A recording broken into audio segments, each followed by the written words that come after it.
sahabat RPK, ketemu lagi dengan saya Argo dan juga dengan Daniel Tanamal, sahabat RPK yang kali ini sebagai produsernya. Juga dengan Arthur Tison pastinya sahabat RPK. Kita bertiga sini sudah hadir di sebuah ruangan di sebuah universitas terkenal di ibu kota, di kota Jakarta, untuk berbincang-bincang tentang hal Hari Perawat Nasional Indonesia tahun 2021. Oleh sebab itu, sahabat RPK, hari ini kita sudah bersama dengan Profesor Dr. James Takudung, Sportmed MPD. Selamat jumpa lagi, Prof. Apa kabar? Selamat pagi. Ya. Ini baik. Kita lagi mau Hari Perawat sekarang nih, Prof. Saya juga mau nanya ini, ada title Sportmed. Sportmed itu apa ya, Prof? Sportmed itu kalau di Amerika, di Jerman itu namanya sport medicine. Oke. Jadi saya dokter spesialis sport medicine, dokter dalam kesehatan olahraga. Makanya guru besar saya di Indonesia satu-satunya guru besar yang mendapatkan guru besar ilmu pendidikan kesehatan olahraga. Selama ini ada di universitas mana aja, Prof? Ya belum ada sih katanya. Waktu itu tahun 2006 saya dapat titel itu. Guru besar dalam ilmu pendidikan kesehatan olahraga, mereka mengatakan belum ada. Dan sampai sekarang profesor sport medicine itu belum ada. Sportmed itu kependekan dari kepanjangan sport medicine. Dokter spesialis olahraga. Baik. Kalau di sini namanya SPKO. Ada pendidikannya di UI. Oke. Sehari-hari sendiri profesor ada di universitas mana, Prof? Ya saya biasanya ya paling utama guru besar tetap ada di UNJ, Fakultas Ilmu Keolahragaan atau Fakultas Ilmu Olahraga. Dan kedua kadang-kadang saya menguji di UI untuk S3-nya, untuk dokter spesialisnya itu. Universitas Negeri Jakarta UNJ gitu ya. Baik. Ini Paul, kita balik lagi ke Hari Perawat nih. Hari Perawat kita yang jatuh pada tanggal 17 Maret 2021. Saya mau tahu sendiri dari seorang akademisi seperti Profesor James. Apa sih itu perawat sebenarnya? Ya. Kalau definisi perawat ya kan tugasnya merawat, perawat ya. Dan mereka termasuk individu orang-orang yang memang bekerja secara profesional layaknya seperti dokter. Ya, dokter dan perawat. Biasanya kan dokter bisa sendiri, tapi lebih bagus lagi kalau dibantu oleh perawat. Nah, mereka-mereka ini yang biasanya langsung mulai dari masuknya pasien ya, sampai seterusnya diserahkan kepada dokter, itu dilakukan oleh perawat, mencatat administrasi, mencatat dugaan-dugaan atau prognosi atau diagnosa seperti apa. Selanjutnya nanti ilmu kedokteran, dalam hal ini seorang dokter yang mempelajari ilmu kedokteran itu akan melanjutkan dengan diagnosa dan pengobatan, terapi namanya. Jadi mereka juga mulai masuk, mereka ngambil itu untuk mereka suster-suster yang ada di IGD dan seterusnya, dan selanjutnya ada suster-suster yang melaksanakan tugas itu di kamar, di ruangan beda pasien. Tapi Prof, sebagai seorang dokter, keberadaan perawat ini penting nggak sih? Ya menurut saya memang penting, karena memang dari dulu sudah ada itu. Kalau nggak salah yang terkenal itu di dunia kesehatan perawatan ya, itu namanya Florian Nightingale. Ya. Kalau nggak salah ya, Nightingale terkenal itu. Kalau buka di YouTube ada namanya itu. Ya. Nah, itu prinsipnya dia merawat dengan penuh kasih sayang. Penuh kasih sayang. Nah, kalau untuk sesama manusia yang menderita, yang sakit dan seterusnya. Biasanya dulu korban perang dan seterusnya. Kalau di Indonesia sendiri, Profesor ngelihat keberadaan perawat nih secara kualitas gimana? Ya tentunya dengan adanya Undang-Undang Keperawatan tahun 2014 ya. Selamat juga saya ucapkan dalam rangka memasuki Hari Keperawatan Nasional ya. Yang ke-37 kalau nggak salah. 47 maaf. Ya, jadi selamat karena perawat itu sekarang sudah meningkat. Pendidikannya sudah meningkat. Kalau dulu banyak D3, Sekarang sudah banyak perawat yang mempunyai S1, sarjana, layaknya seperti seorang dokter. Kalau dokter pendidikannya kan, zaman saya dulu, kita harus praktikum dulu, beberapa bulan di rumah sakit. Jadi tugas kita, sebelum masuk ke dokteran, saya sekolahnya di Jerman. Jadi saya harus punya sertifikat bahwa saya sudah melayani di rumah sakit sebelum masuk ke dokteran, selama 3-6 bulan. Jadi dengan kata lain, tugas-tugas saya sebagai calon mahasiswa kedokteran waktu itu, untuk entry kedokteran itu harus melakukan tugas seperti seorang suster, jadi perawat. Itu adalah persyaratan yang ada di Eropa. Gitu. Jadi saya melakukan itu di rumah sakit, termasuk jaga malam, pokoknya kerja admin, kerja membersihkan, ya, membersihkan pasien yang masuk, muntah atau buang air dan seterusnya lah, ya, termasuk juga melaksanakan apa yang ditugaskan oleh dokter, yaitu memasang infus dan seterusnya. Kalau soal terapi itu dilakukan oleh yang pakar, oleh seorang dokter, karena dia harus bertanggung jawab juga, karena seorang dokter itu bertanggung jawab, karena ada sumpah, ya, mirip ada sumpah Hippocrates namanya, sumpah dokter, bahwa dia harus melayani, menolong sesama manusia sesuai dengan profesinya, dengan bertanggung jawab kepada diri dan kepada Yang Maha Kuasa, pencipta gitu. Oleh sebab itu, seorang dokter itu tidak boleh berbicara ke orang lain tentang diagnosa atau penyakit seseorang. Nah, perawat juga mirip, ya. Perawat itu membantu dokter. Dan akhirnya yang saya lihat, ya, banyak dokter tuh akhirnya kawin dengan perawat. Oh gitu ya? Tergantung, ya. Ada beberapa karena mungkin tiap hari ketemu, bisa jadi, ya. Tapi tidak semuanya. Ini dok, saya Mau nanya, itu kan kalau secara umum tugas-tugas perawat seperti demikian gitu ya, seperti yang Prof tadi katakan. Tapi kalau untuk situasi yang khusus seperti merebaknya pandemi sejak 2020, itu keberadaan perawat menurut Profesor gimana? Ya. Oleh sebab itu kan disebut bahwa dokter dan perawat, ya, dan orang-orang yang membantu secara medis di rumah sakit ataupun di mana saja, itu ada disebut frontliners. Ya, pejuang-pejuang terdepan, garis depan. Oleh sebab itu mereka yang pertama harus divaksin dulu. Karena terbukti sudah banyak, kalau kita lihat kan hampir sama lah. Yang paling banyak meninggal itu dokter, dan kedua paling banyak perawat. Dan petugas medis lainnya, pembersih lantai dan pencuci dan seterusnya. Jadi memang pengorbanan dibutuhkan di sini.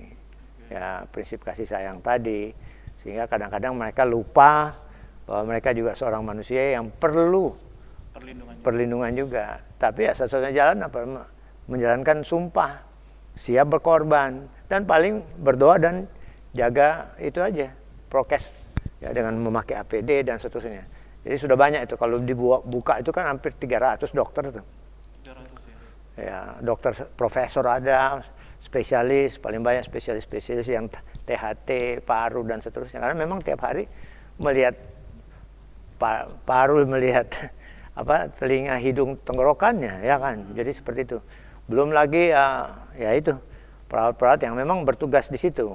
Ya, kan perawat ada bagian ICU, perawat yang di kamar, dan perawat-perawat yang ya merawat di praktek-praktek dan seterusnya.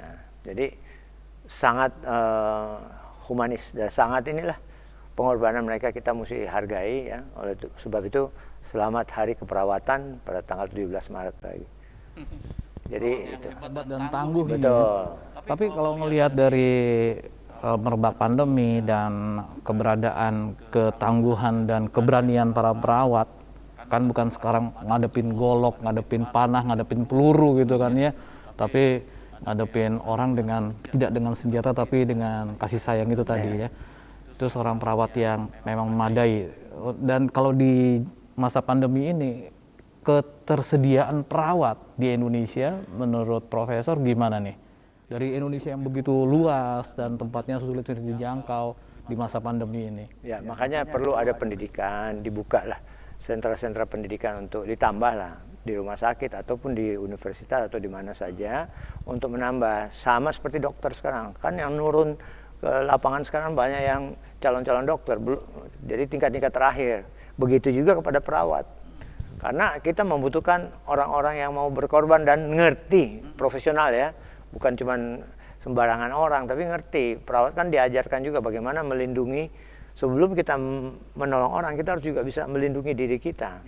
Ya, karena kalau sampai perawat ataupun dokter sampai korban, seperti ada beberapa rumah sakit, akhirnya rumah sakit tersebut harus tutup karena yang mengurusi itu, terutama perawat-perawatnya, kena COVID semuanya. Ya kan, dia harus isolasi. Syukur-syukur kalau dia tetap sehat. Tapi kalau ada yang korban, kita mesti cari tenaga lagi. Jadi benar-benar dalam situasi pandemi COVID di seluruh dunia, termasuk di Indonesia ini, perlu perhatian lah dari pemerintah, apakah dari segi finansial, materi, dan dukungan lainnya, karena mereka kan juga punya keluarga, ya seperti itu. Jadi tentunya pendidikannya juga ditingkatkan, kemungkinan untuk mengambil S2 dan S3, karena mereka sudah punya S1, dan tentunya mereka berhak juga untuk ada yang mau ngambil kedokteran, silahkan juga, karena dasar-dasarnya hampir sama. Dan mungkin sahabat RPK, nanti kita lanjutkan lagi. Nanti kita mau tanya nih, ada nggak negara acuan yang bisa dijadikan untuk bikin perbandingan dengan keberadaan perawat di Indonesia? Kita ikuti setelah yang satu ini.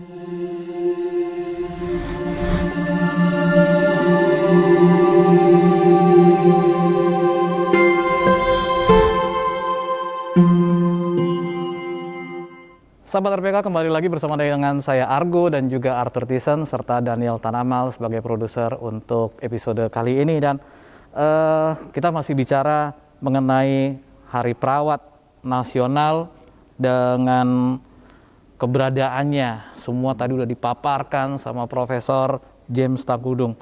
Kita lanjutkan lagi nih, Prof. Saya mau tanya nih, untuk perbandingan aja, kira-kira negara mana yang bisa jadi acuan untuk meningkatkan kualitas dan kuantitas keberadaan perawat di Indonesia?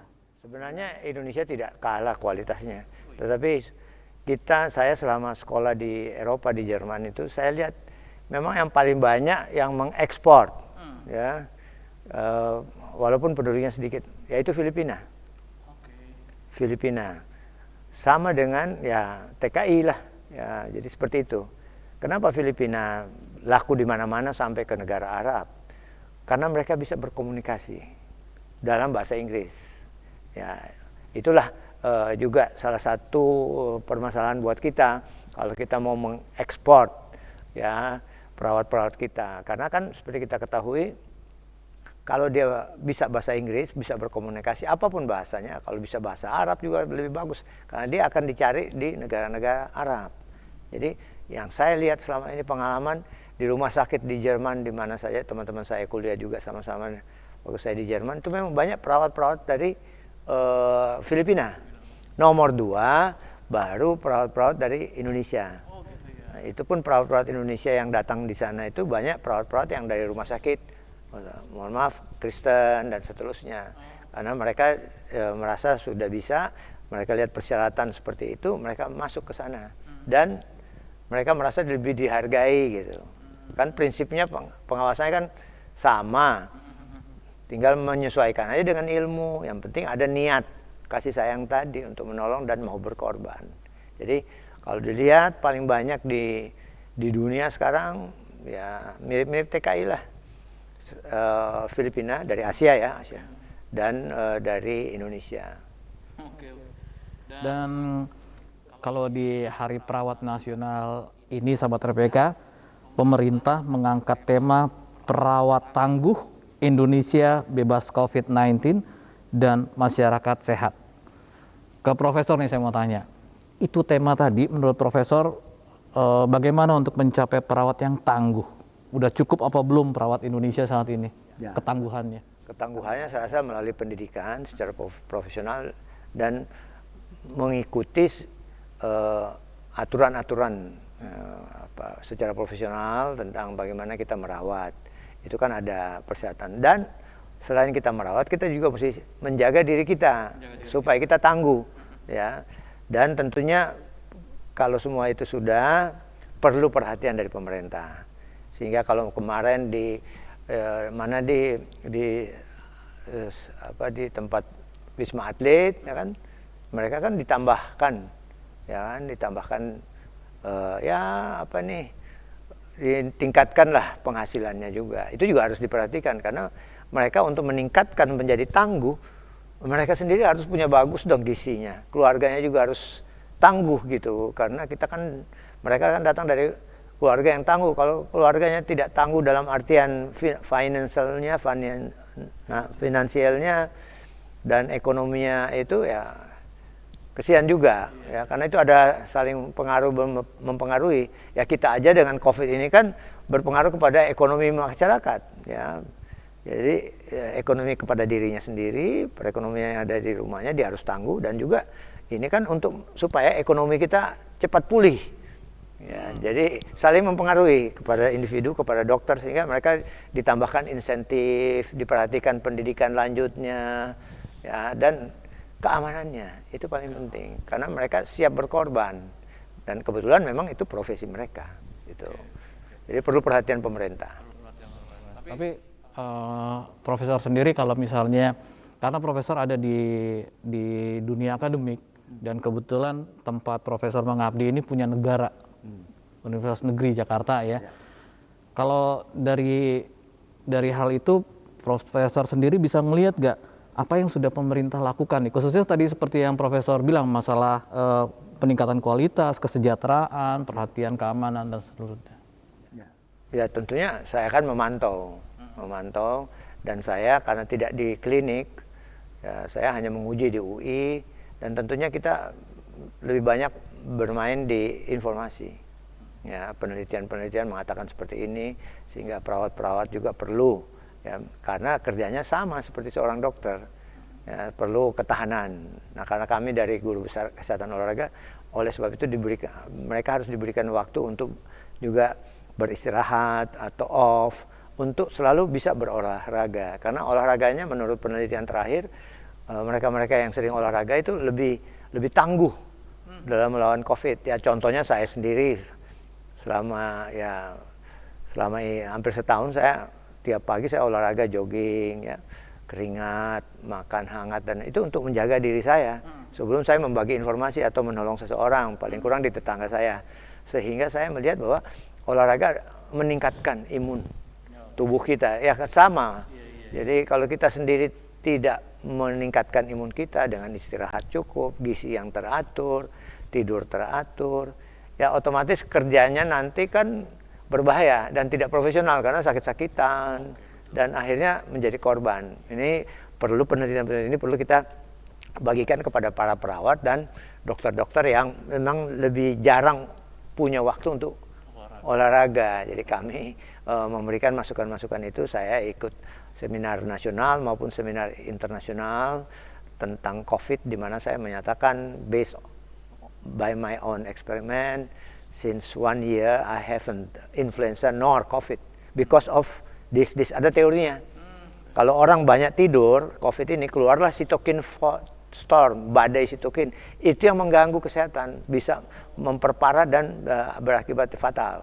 Tetapi kalau kita dengan olahraga, badai sitokin ini berubah menjadi myokin. Myokin ini yang mereparasi dan memodulasi daya tahan tubuh yang ada di seluruh sel-sel tubuh ataupun organ-organ untuk bangkit, siap, ya, defense. Kayaknya kalau kolam masih tenang begitu, kalau myokin itu seperti kita lempar batu, akan terjadi apa? Riak-riak ke seluruh danau kan. Nah, riak-riak inilah yang disebut dengan myokin ini, akibat myokin, sehingga tubuh aware, wah ada musuh masuk atau apa. Jadi saya tiap pagi olahraga tanpa masker, menarik oksigen, ya, karena sendiri, kadang-kadang berdua tapi jaga jarak. Oksigen yang masuk itu mengandung virus, mengandung bakteri yang tidak kelihatan, seperti COVID juga lah. Belum antigen, polutan yang masuk. Tetapi apa akibatnya? Karena kita mengambil oksigen yang banyak dengan olahraga, jogging ya, atau jalan cepat, masuklah oksigen, masuklah tadi virus, bakteri, polusi yang itu, sehingga daya tahan selalu aware. Daya tahan akibat gerak tadi dia keluar, Sehingga menjadi kebiasaan, oh ini masuk, tapi jumlahnya kan yang masuk kalau kita olahraga itu kan tidak banyak. Sehingga daya tahan yang keluar. Ya, sama sebenarnya vaksin itu bagus karena divaksin supaya merangsang daya tahan untuk keluar.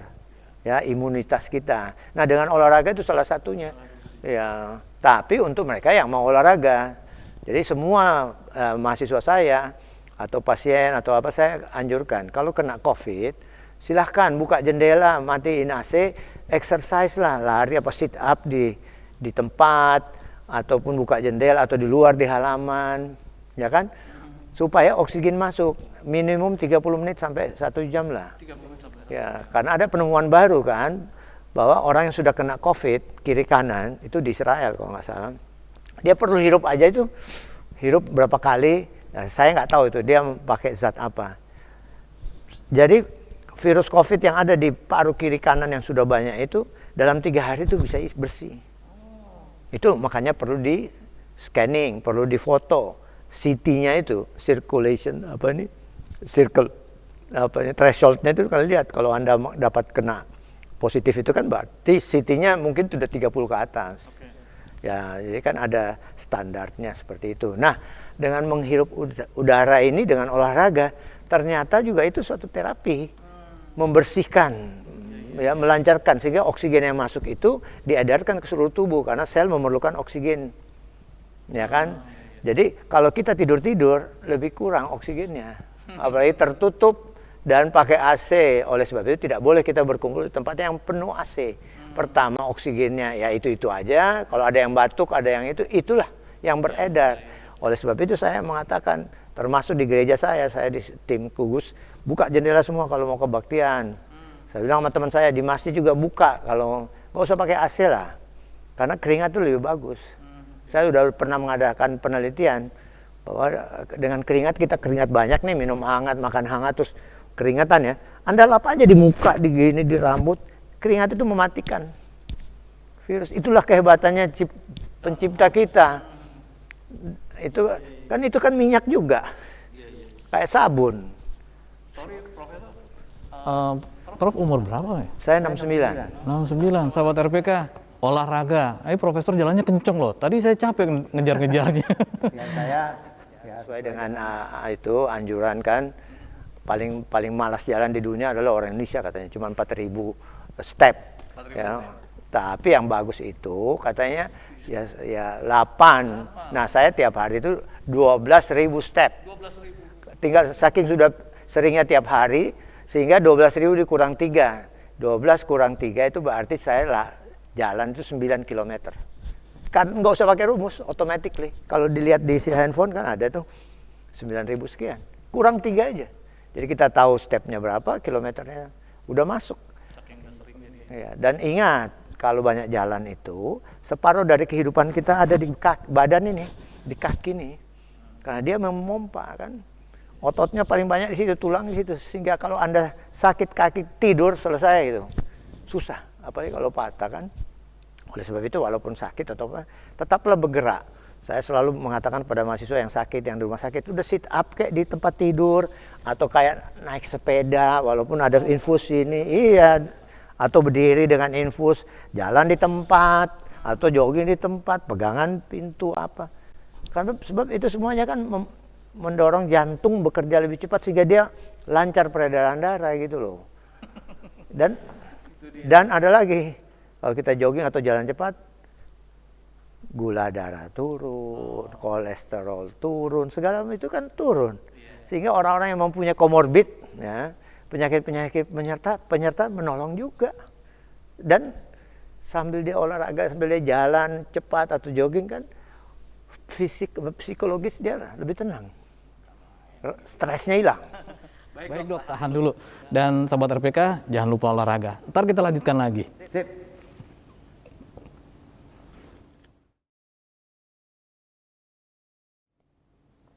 Ya sahabat RPK, kita lanjutkan lagi perbincangan kita masih bersama dengan saya Argo, Arthur Tison, dan juga Daniel Tanamal yang kali ini jadi produser untuk kita kali ini sahabat RPK.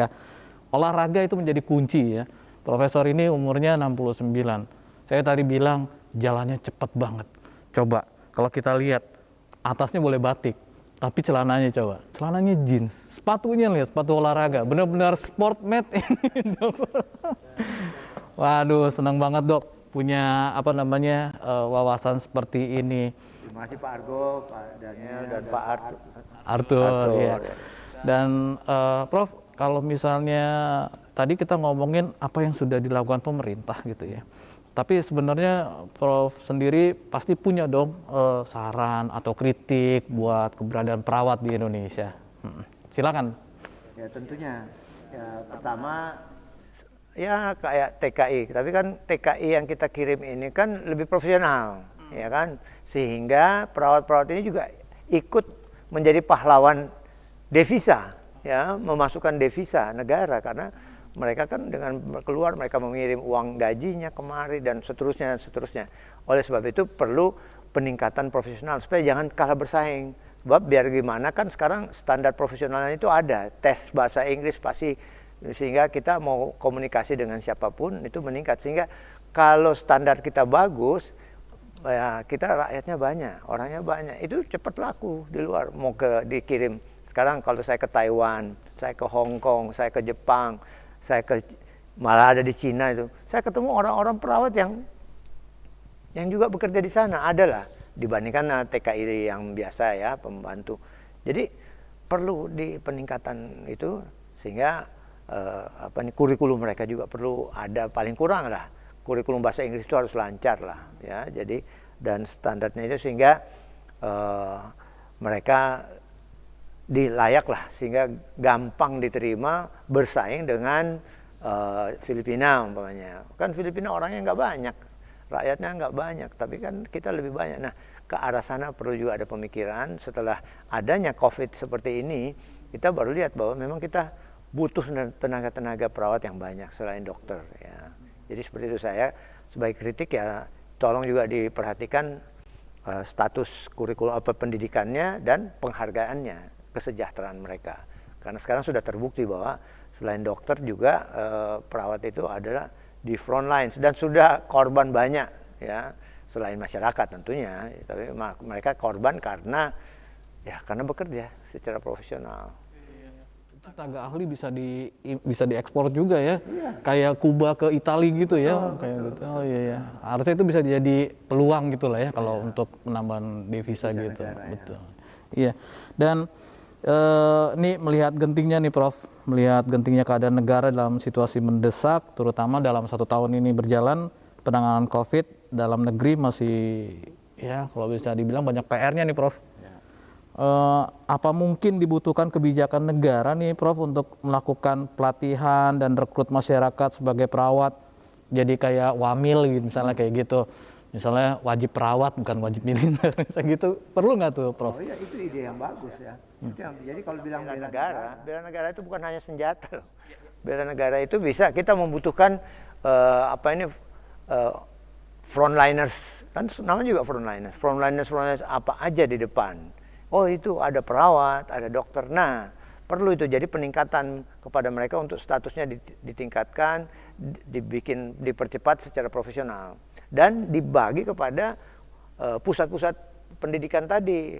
Kita kan negara besar nih, mungkin di Sumatera Utara di mana ada sentra-sentranya, sehingga masyarakat ini banyak, beri kesempatan kepada mereka.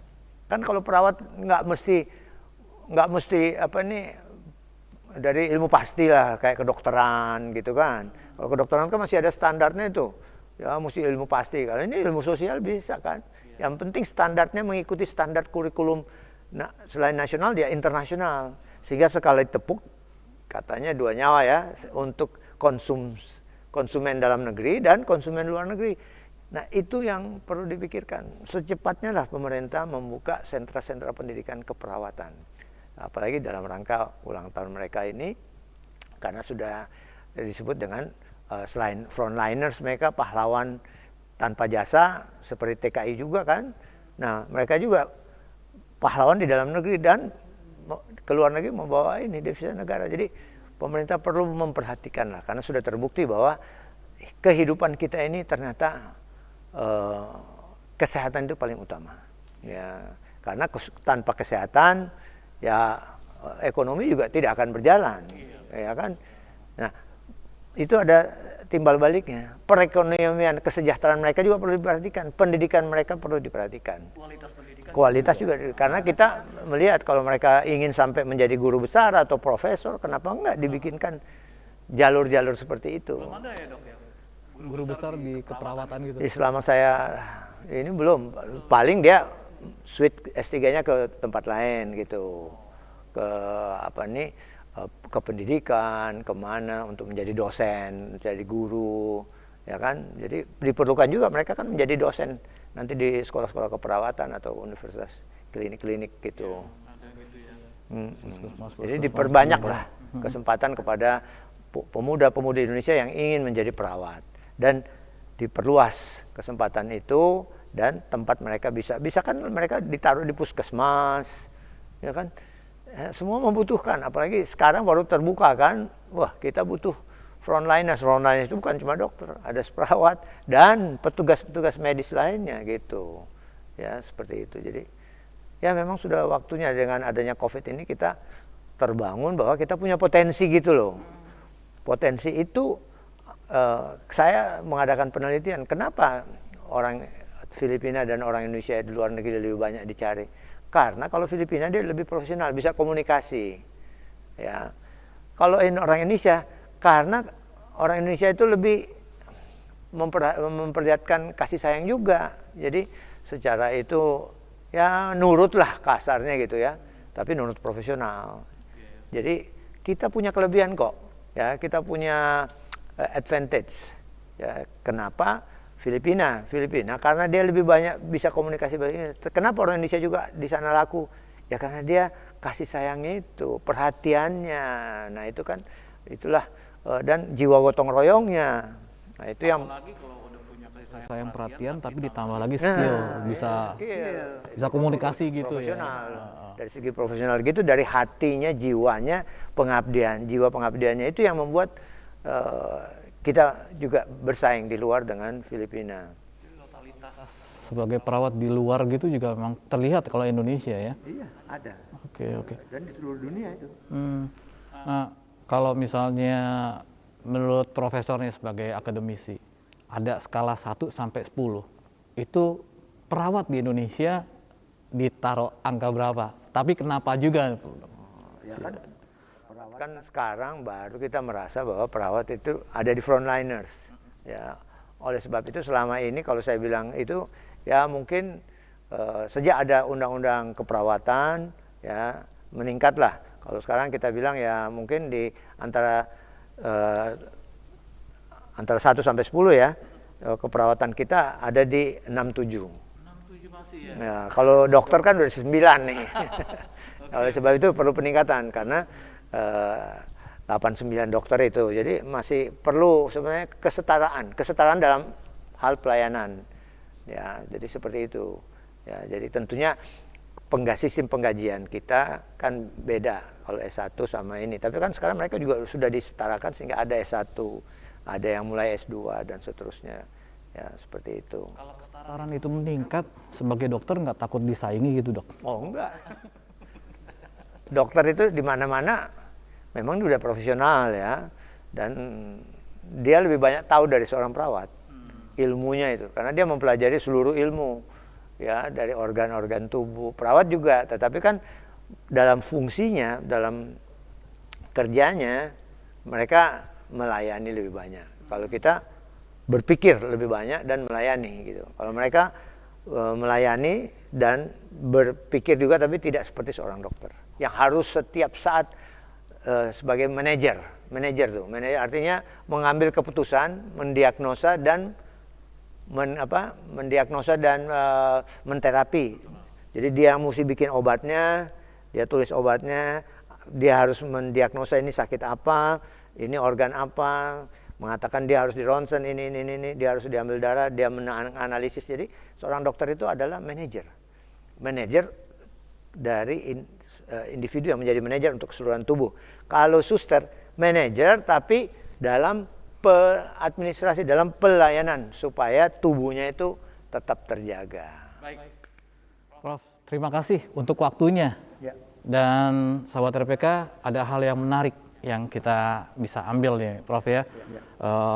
Olahraga untuk daya tahan tubuh, bela negara bukan cuma dengan senjata, gitu ya. Terus peningkatan kualitas untuk perawat. Selamat ulang tahun Perawat Nasional Indonesia. Selamat ulang tahun. Sukses dan sehat selalu. Terima kasih.